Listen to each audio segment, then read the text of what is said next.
Hello, everyone. I'm here with a special guest, Donald Fisher. Donald.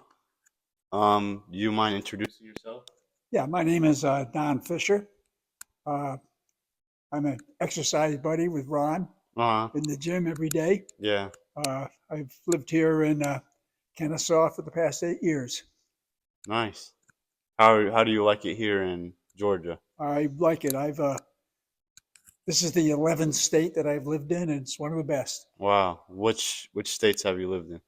Oh gosh, Massachusetts, Connecticut, New York, New Jersey, Illinois, Tennessee, Florida, Georgia, California.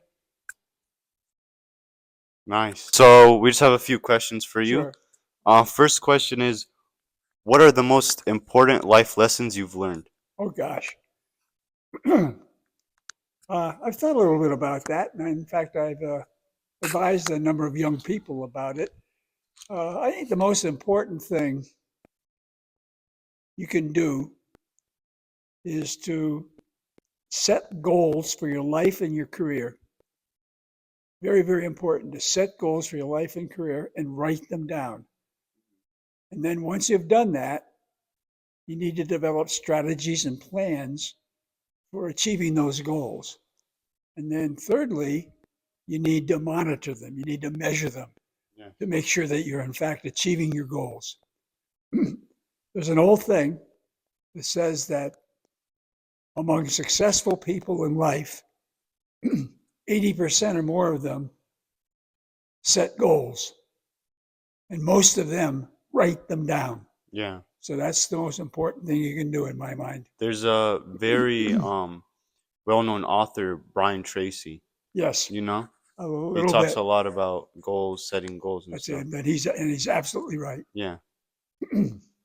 Okay, and the second question I have for you is how has your perspective on what's important changed over time? Oh my. Uh, Very much. When just for example,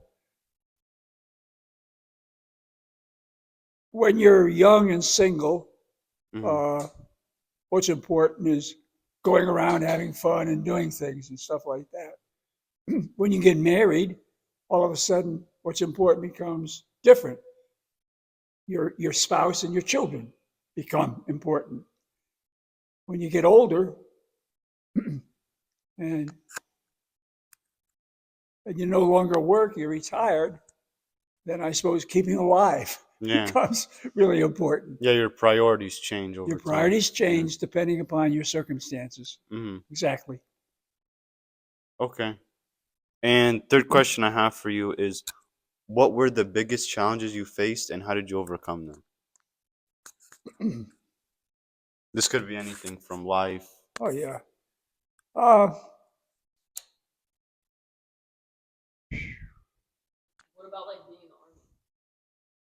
well, I was in the Marine Corps, and of course that was a challenge. Yeah. Just getting through boot camp, that Hmm. was really tough. Hmm. And but you take it on, you do what you're told, and you learn to be a trooper, and uh, and I was a good one.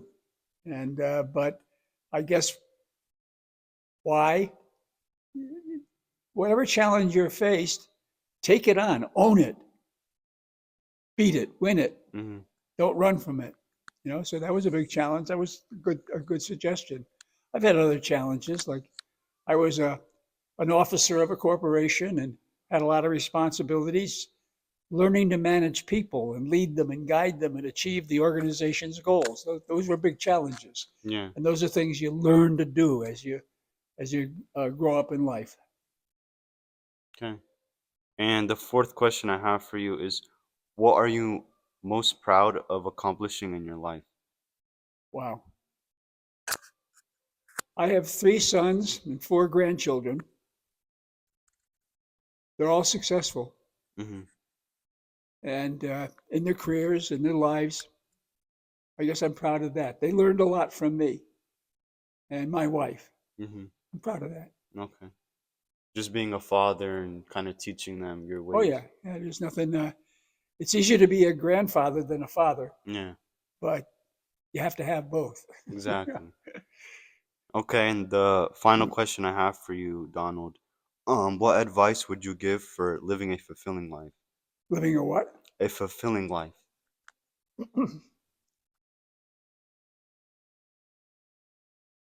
Have interests. Mhm. I mentioned that it's really, really important to have set goals and make plans and strategies and monitor them. That in itself is fulfilling.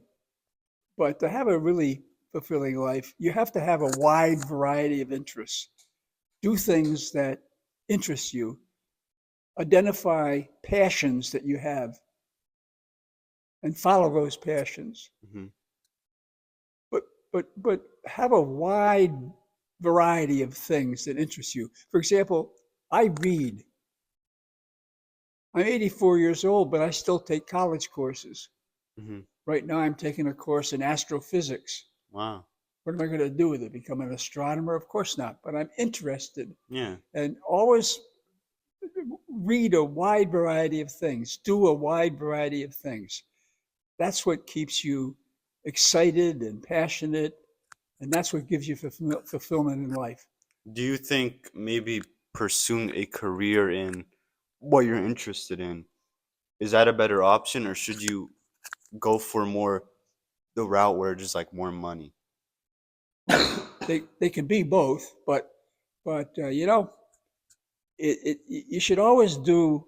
It, you should always follow your passions. If you're really passionate about something, you're probably going to be happier if you do that than if you do something else. Mm, The problem is when you're very young, it's hard to know what your passions are. yeah. And sometimes you don't have a passion about something until you've gotten a little older and experienced something. Let me give you a statistic. Uh, I read something years ago that after 5 years out of college, only 1 in 5 college graduates work in the field that they studied. Mhm. Now, that doesn't mean they failed. That just means that they found things that were different that they liked, and hopefully they pursued them, and that was satisfying. Uh, uh, Yeah, I agree. I think there's lots of pressure on people, especially um like kind of like my age, yep, 17, 18, 19. They they don't know what they want to do in college, but there's lots of pressure put onto them by their peers, by the school, by their parents. of course. What advice do you have for those people? Find your passions. But let me give you a little example of something. Let's say you're 17 or 18 years old, you're a young woman, Mhm. and you want to be an astronaut. Yeah. Now, lots of people want to do something like that. But is that really very realistic? Not many people are astronauts, right? No.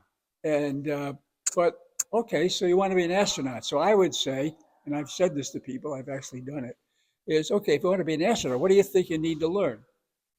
Well, I don't know. Well, you have to, first of all, you probably want to get a degree in aeronautical engineering, Mm-hmm. and you have to learn to fly an airplane.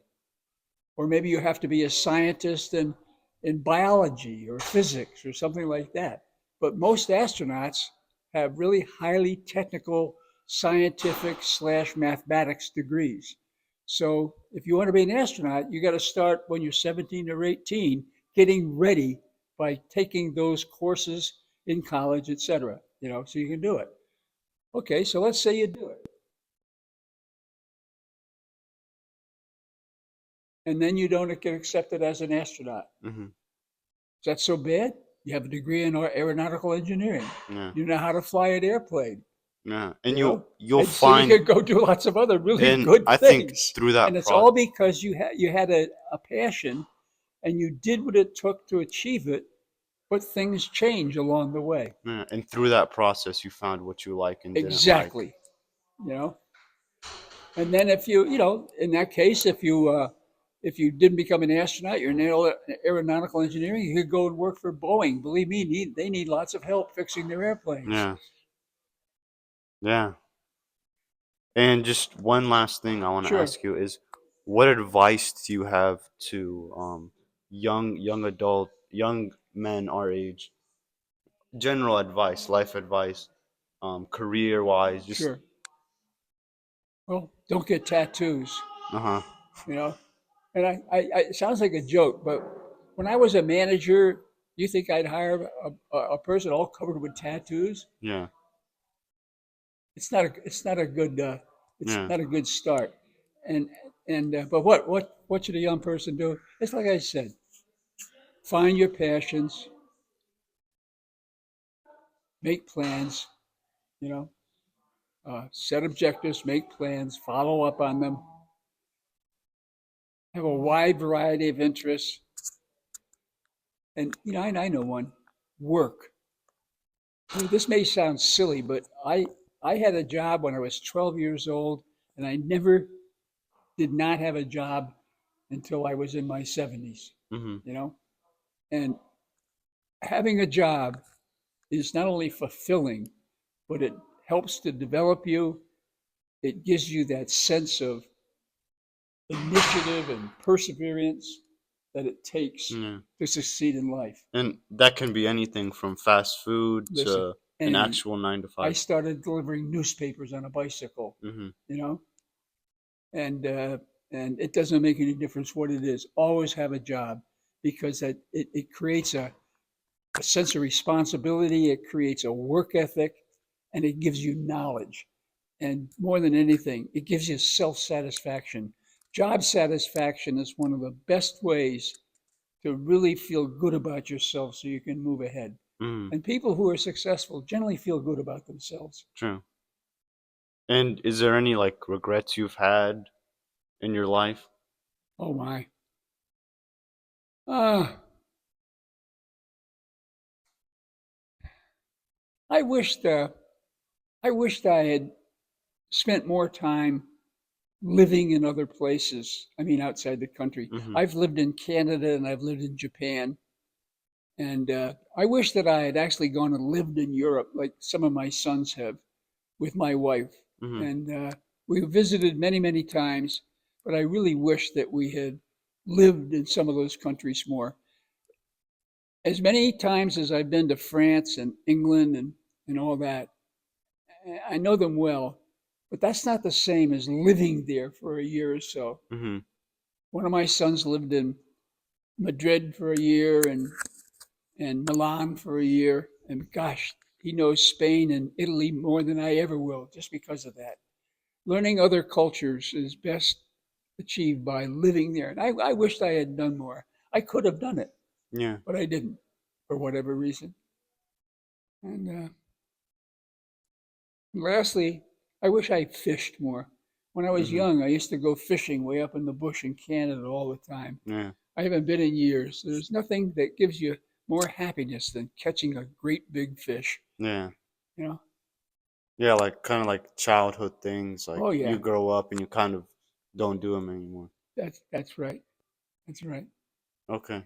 Thank you, Donald. You're Thank you for welcome. your You're time. I welcome, Ron. appreciate it.